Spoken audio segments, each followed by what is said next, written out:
Welcome to the Pulpit and Porch, previously known as the Small Church Podcast.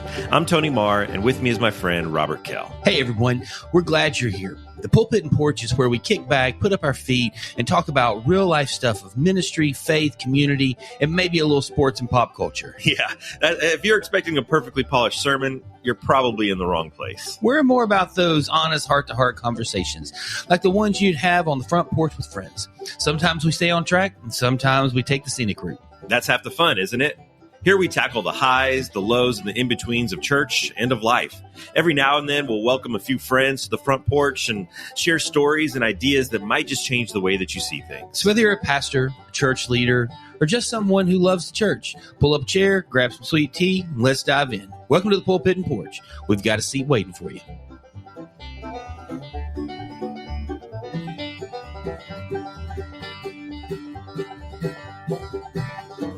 Welcome into a special edition of the Pulpit and Porch podcast. I'm your host, Tony Marr. And in our recording last week, when Robert and I were having a conversation around part 2 of our episode of the Super Bowl reflections on the halftime show, the commercials, the game itself, and the overall cultural impact that it had on not only society, but on the church as well, we got off on a little tangent, which we tend to do most episodes, but this one carried on a little bit longer than normal. And when we got to the end of the episode and we were looking at our editing and cutting some time and what needed to happen, we looked at this segment of our episode and thought this really could be something on its own. And while we didn't go back and re-record another episode, we decided to take the portion of our last episode, edit it out of that episode, and make it a standalone episode, almost a special edition episode, all on its own. So it's shorter than most of our episodes, coming in at only about 30 minutes. So if you're short on time, hopefully you'll enjoy this. And if you're not, you can wait until next week, until the next full episode of the Pulpit and Porch podcast drops on Tuesday morning at 6 a.m. But we hope you enjoy this special edition episode of the Pulpit and Porch podcast. I got a question for you that sparked when you were just talking there. And we'll have to, when I'm uploading this episode of the podcast, I will have to check does this episode contain mature content? So you were talking about the week of intense training that they were going through, that the 4-letter word that would not be said. Kind of like the team from San Francisco that's never spoken. That's right.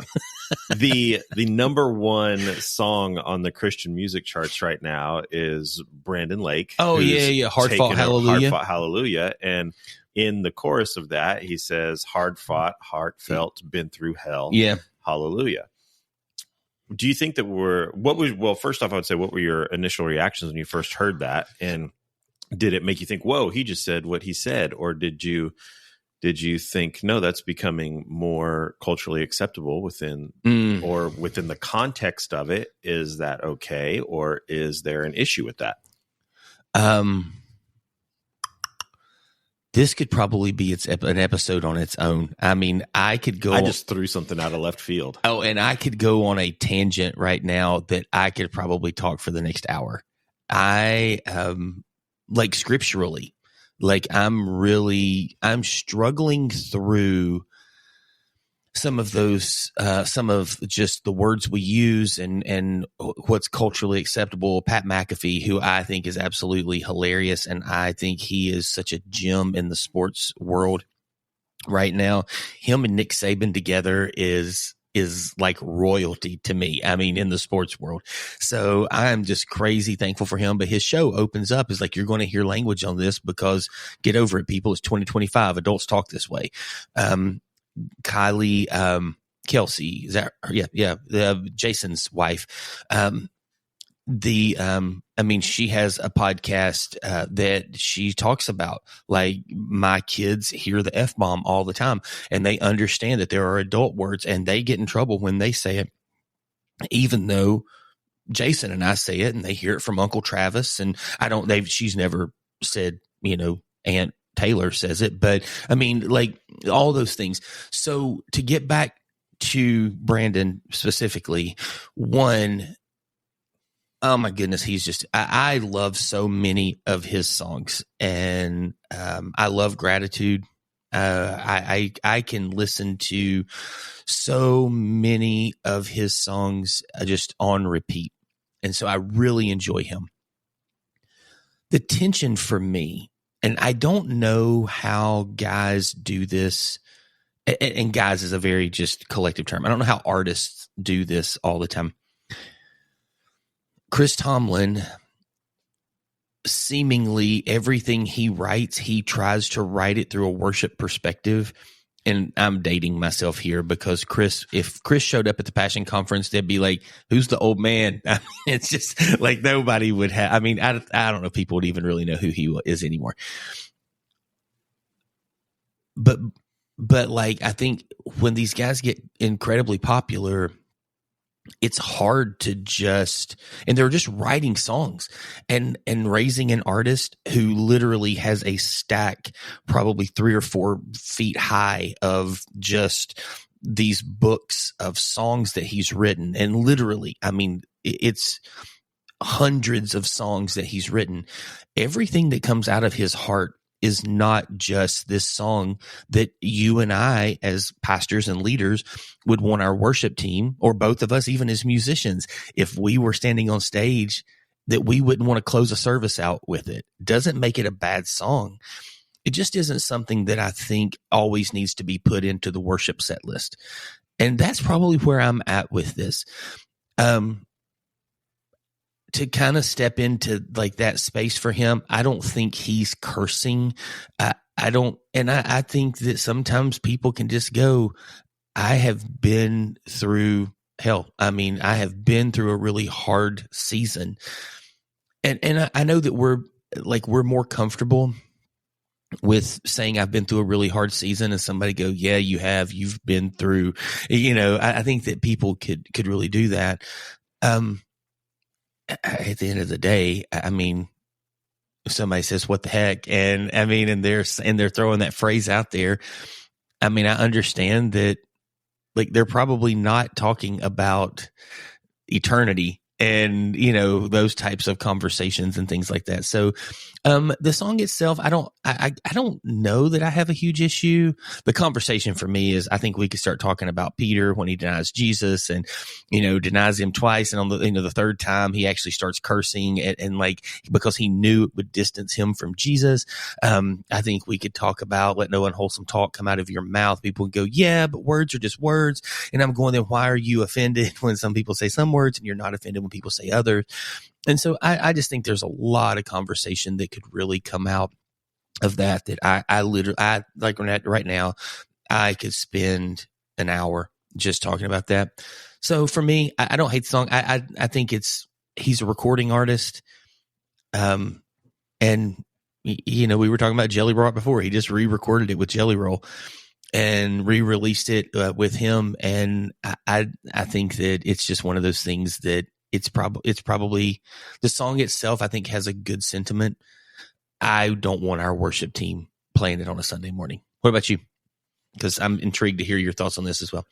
I think it's a great song. Yeah. First off, I listened to a interview that he did with Jelly Roll just yesterday. It was a live stream thing that he did. And I caught the replay of part of it.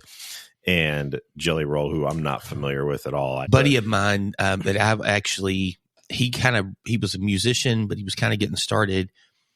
And the church I was youth pastor at, we needed to kind of revamp our band.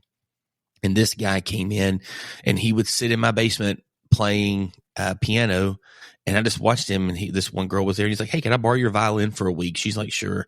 And he just started learning more and more and more instruments. And the band that he's the MD and keys and guitar player for was just opening for Jelly Roll back in the fall. So it's pretty cool, kind of that whole world. But talking with Dan recently, and he's killing it, man. They're just having a blast out there on the road. Yeah, he was talking about how he went to church when he was growing up, but has a lot of church hurt, had been greatly wounded by the church, and has not wanted anything to do with the church or with God for many, many years. And that song brought him back to God. And he said that hearing that song. He said, I didn't know that it was a Christian song. He said, someone had to tell me that you were a Christian artist, that was a Christian song. He said, I just thought it was a song, someone singing about pain in life. And that song, listening to it the first time and the subsequent times that I heard it and reaching out to you about it has brought me back to Christ. And so I think if Brandon Lake sang hell in his song has led one person back to Christ, then it was worth it. The flip side of that is, did saying that hurt someone's opinion of Jesus in the church? Did it have negative impact on other people? And I can't answer that. I know that it had a positive impact on someone. And I don't know if he had changed the one word. I mean, words have such power. You look at going all the way back to whatever the guy's name is, McMillan, and his sloppy wet kiss. Mm-hmm. I thought that was ridiculous. And that one phrase ruined that song for me. I could never get past that. See, and I love that song. And I love the song. No, and I love that version of it. It's so ridiculous. I always hated, but of course you've heard the story. Yes, I've heard the story. And I just think it's a really cool space. But I think when you're singing a song in corporate worship and you get to that part and you have a whole row of middle schoolers that start giggling, it kind of it distracts from the song for people. You have the Delirious song. You said going back. Yeah. Going way back. We're going way back now. That they had the song, I Have Felt Your Touch More Intimate Than Lovers. I couldn't sing that. Like, what are we singing about here? What are we doing here? And so I think that there are things that we can put in that distract from what we intended for the song to be. Which is where I would be on a Sunday morning. Like, I think there's songs that, like Hardfought Hallelujah, play it on the local Christian radio stations. Like, and there's a lot of people that probably don't want that because they don't want their kids. Yeah. And I guess that's my question, is that you won't sit here and say, my kids are going through Hell Week in baseball, but yet our local Christian radio station will play that song. So is it hypocritical? Is it a double standard? So, like, again, I could go through this, and I'm maybe not the best. Melissa and I were having, and I don't mean is it hypocritical of Brandon Lake. I mean, is it hypocritical of you? No, I'm talking to me. Yeah. Like, I'm not trying to be hypocritical. I think sometimes, and I can be a hot mess in some of these conversations. Like, I grew up in a space where, of course, I think most people would say it's not acceptable. Like high school, like most high schoolers, I say most because I know some that don't. I didn't use the best language in the world, found a way to use Christian cuss words. You can substitute freaking and say anything. You may actually end up having to click like mature content on this one now. I don't know. But you can. What's your favorite Christian curse word? I don't know. I was a big fan of freaking. I don't know what was. I've got a list of them. I don't even see, and so in that, dag nabbit, dadgummit. There's so many that I could say, like those. See, the tension is my mom says crap a duck. I love Tim Allen in Last Man Standing's, like, I don't give a duck fart, and I still say that one occasionally that I'm trying to stop. But so here's the tension. Now we definitely have to click. Because I just said duck fart. Parents earmuffs. Yeah, that's such a great line. That the fact that we both know exactly where that came from that quickly is probably so. In my life, I have journeyed a lot of different phases. I've been at churches where if you said what the heck, you would get yelled at, and I've been at churches where it was just language and like we didn't say things from stage. We didn't say things out in public, but if we were sitting in a room, we might just say. I had a buddy that one time was at a church and they had an opening, and he's like, "Hey, I don't know how you would fit." And I was like, "What do you mean?" And he said, "Yeah, I've sat in staff meetings with these guys, and this was he's like, they'll kind of light each other up, just kind of going at things." And I'm going, okay. And I was like, you don't know where I've worked in my past, but I'm in a place where personally, and when I say there's no judgment, I genuinely mean this. but I'm leading in my personal life and leading from a place with my family. Melissa and I are that, like, I can't stand the phrase, oh my gosh. I actually one day in a staff meeting looked at the guys I was on staff with, and I said, I would rather my kid, at this point in time, my kids were probably like, the oldest was probably 12, 13. And I said, I would rather my kid drop the F-bomb than say, oh my gosh. And they said, there is no way you believe that. And I said, and if you don't understand what the name of Jesus is, and if you think when you say, oh my gosh, you're saying anything other than the Lord's name in vain, and I would rather my kids say a word that you deem is more vicious, more vile than to just speak about God. I say, because if we really grasp the gravity of that, like at the name of Jesus, that God spoke, I mean, that who he is. And so I know I'm preaching right now, and I know that it can sound like I'm being super spiritual, and I have a billion things, and it's hard to watch TV these days. Even 30-minute sitcoms on primetime say a ton of words and throw things out there. And so I'm not at all acting. I'm just saying personally what comes out of my mouth is changing. What about my goodness? I don't know. Like, it's really kind of day by day of evaluating things. I probably would try not to say that. Again, I'm sounding really, you know me, like you know, like a lot of stuff about me. I mean, you know that I'm nowhere near this like perfect or anything. Like I'm just saying what's going through my heart right now and what my family, like Melissa, I saw a video, I sent it to Melissa, came home like 2 days later, and she said, I showed that video to the boys, and it was like a 45-second TikTok reel or something like that. And, Insta reel. I don't really use TikTok, but like it was, and so we started these huge conversations around it. And I'll look at my boys and they'll say something. I'm like, language, and they'll just go, okay. The statement that's in our house right now that I have said, I had to apologize to my kids some, and in this, the statement is, you have the freedom to say anything you want. You do not have the right to say it however you want to. So you will be respectful. You will speak with gentleness and respect. And you can say, I don't appreciate when you do blank, and I will receive that. But you will not spin around on your heels and yell and act this way towards your mom, towards me, towards your siblings. And so I just think words matter so much.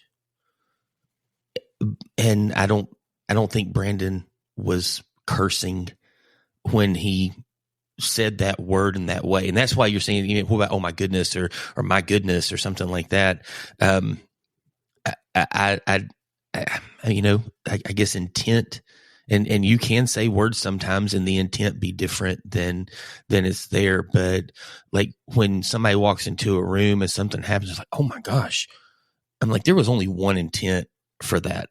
And somebody could, chime in, email us, let us know if you disagree with me. But I just, I think words matter. They matter a ton. And I don't know, maybe I'm just getting old. I think that words do matter. And I think going back to what prompted all this, that song by Brandon Lake, is I think words do matter. And I think for a lot of people, what's been so impactful about that song is that there are times in life when it does feel like we've gone through hell. Yeah. And there's no other way to say that. You know, I went through a really hard time. We all go through really hard times. And the purpose of his song is, even in the hardest times when it was hard to force out praise, I still am choosing to praise you, even in the worst times that feel like I'm literally going through hell, which is a pretty scriptural concept. Agreed. That's why I'm saying I don't have any issues with his song. I think probably like the best. And I wonder if he sat down and had conversations with people when he was writing it, saying, here's where I'm going with this writing. Is this going to be a problem? Remember when, and I've had this conversation with some other Christian filmmakers, remember when the movie To Save a Life came out? The one about the kid who was trying to commit suicide, and very teen movie. I don't know where you were. You would have probably been senior pastor mode ish by then. This was probably 2009, 2010 window. So it's 15 years now. It's crazy. And they put some language in this Christian. I mean, it was designed. I mean, it was done by Christian. They said, we prayed about what language to put in there. And in seasons of life, I remember sitting with another incredibly talented, I highly respect this man and his family, the way he has raised his kids. I mean, like they are just incredible followers of Jesus. They love people well. I love the impact they make in their community and the arts community. It's insane. But I remember having these conversations and him just going, I feel called that we could be set apart, that we could be different. And so I think through those things, when you think about just the word hell that we've been using, you tell them I'm coming and hell's coming with me. I mean, it's probably, to me, if somebody said that word, that's the phrase that would go through my mind. And I was playing basketball yesterday, and a guy, I'm still recovering. I feel myself getting a little bit stronger, a little bit better every time. The game moved a little faster in my recovery than I wanted it to yesterday. But this one guy, and Dane and I get along great. We have a ton of great conversations around faith and stuff. And I just kept like intercepting passes, and he's so much faster than me, even when I'm healthy. And, I was running. I was like, Dane, I'm coming. And you tell him I'm coming. And he was just like, stop that. No. And, but like that phrase, he knew exactly what I was saying. I mean, it was like people in the gym finished the statement. I mean, it was this whole thing. And so like words matter, words words really go, if somebody goes say hello, they'll be like, to my little friend, I mean, it's not anything. If you love film, if you love music, if you love these things, words matter so much, and it drives the thinking behind and the emotion that we feel. So inside of Brandon's song, like I said, I think great song, and I don't have any issue with how he approached that. I still don't want it on a Sunday morning. It's just not something. I don't know that it's a corporate worship song. That's what I'm saying, is that I think sometimes it's hard because we all know Brandon as a worship leader. Sure. Started kind of in the elevation world. And he was the worship leader at Seacoast and then in Charleston for years. And then he kind of got into the elevation circle, and now he's been traveling with Phil Wickham. He's done things for Passion. I mean, he's an incredible, and his voice, I'm just, he does that praise song. He's not opening for anybody anymore. No, he could these worship guys have all kind of decided, like Brandon, Phil, Christian, and Cody Carnes all just went on the road together, and they're all just like, hey, we're just going to do this thing. And I think that's a cool thing about the worship community right now. But I think that Brandon Lake is making that transition over into what Chris Tomlin did in the early 2000s, where he went from being a worship leader to being a CCM superstar. And I think that's what Brandon Lake is doing right now. And in that, though, the tension is that people tend to still want to do, and that's why I used Tomlin as the example earlier. There comes a point in time that when you're just putting out songs at the level Tomlin was, sorry, not the level, at the pace. The pace, yeah. I saw something. I don't have this. I can't give any factual data on this, but I saw something that not sold. That's been, his music has streamed more. I don't remember what it was, but more than any other artist in the world, not just Christian artist, but his songs have been played or sung or something more than any other artist in the world, in the history of music. I've got a friend of mine who is like the stupidest musician I have ever been around. We were at a youth event one night, and we were getting ready to do something, and we're standing there like 2 hours before they're getting ready to rehearse with the band. And I was like, we're doing this series called Wanted. I said, we should do Bon Jovi. He's like, dude, nobody's going to do that song. I say, I promise you, like rock. Do not underestimate the power of rock band in this kid's world at this point in time. This was 15 years ago or more. And he's like, whatever, man, if you want it. And I was like, for real? And he's like, yeah. He's like, all right, boys. It's almost like Back to the Future. All right, boys, we're going to play Wanted Dead or Alive in G. Watch me for the changes, try and keep up. And all of a sudden, the whole band, he said, we've played this song since we were 10 years old. And the whole band just literally with no rehearsal hit in. My wife went running into the room. She thought John Bon Jovi was in the room. And I was like, well, this does not bode well for me. But I mean, like, his voice is incredible and all these things. And I just kind of like, it's that whole, like, he talks about standing in a room with Tomlin when Tomlin was the first time he ever heard the song Kindness. And like, he and his buddies were writing the words down on their arm, just trying to get out of the room when he's like, I was, late teen or, early 20, that song is coming out. And we're in there with pens writing the song on our arm, just trying to get it. Tomlin, when he was in that passion phase back in 2000 or 99, 2000 and where that was, he was really like shaping a new culture. And I thought his songs had great theology for the most part. I felt like he really, set a good standard. And I think Louis has a lot to do with that. I think anytime you watch somebody spend an insane amount of time with Louis, the theology of their songs runs at a higher rate. And I would say that about Chris Crowder, about Tomlin Crowder, Charlie Hall, Matt Redman, Nathan and Christy Nockels. I mean, I would go down this list and just say where they are is in this unbelievable space. Tim Hughes. Do you know what the number one all-time selling Christian album is? 5 times platinum.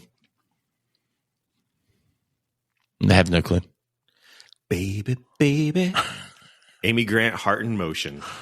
That just breaks my heart in motion. I don't know, but it breaks my achy heart. So anyway, I could talk about this forever. Like maybe we need to start another podcast where we talk about random cultural things, because I think that like I could really, and I said I think theologically, I think there's a lot of questions around the words we say, the words we do. I love what Brandon is doing. I have no qualms with this song and things. And people people might think that's hypocritical.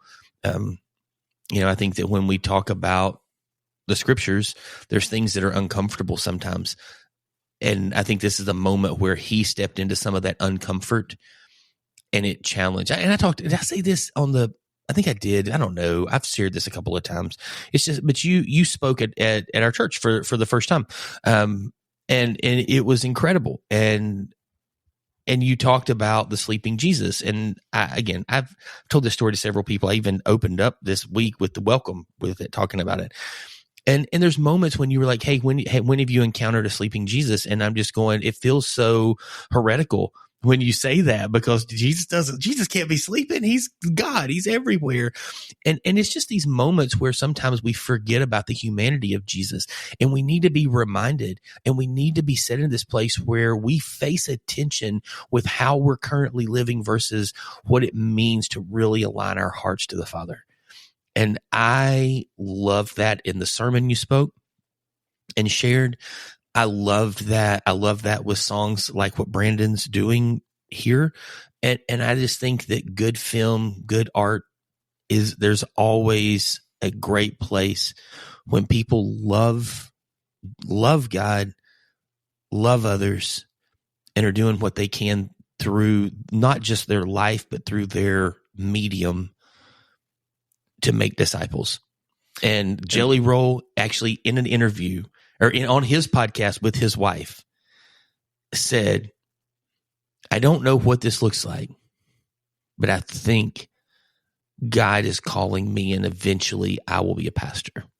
And his wife, with some choice words, said, you're going to have to give me more of a heads up than a podcast. I got to get some things right before we go and do that. And it was an incredible conversation. And he speaks about faith on The View, on like monstrous talk shows that he's out there, and people ask him to go, hey, you're talking about your faith a lot right now.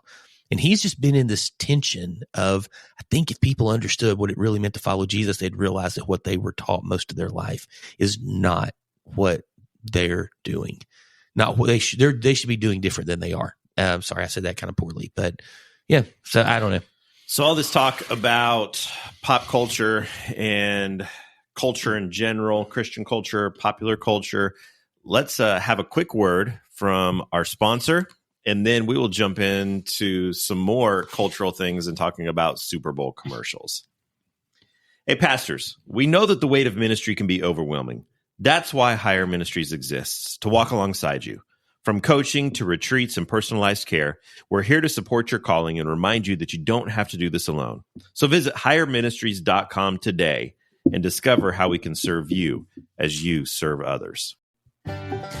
Well, that's all the time that we have for today. We hope that you enjoyed this special edition episode of the Pulpit and Porch podcast. If you have takes on the things that we've talked about today, or you would just like to drop us a line and say hello, you can find us on Facebook at the Pulpit and Porch.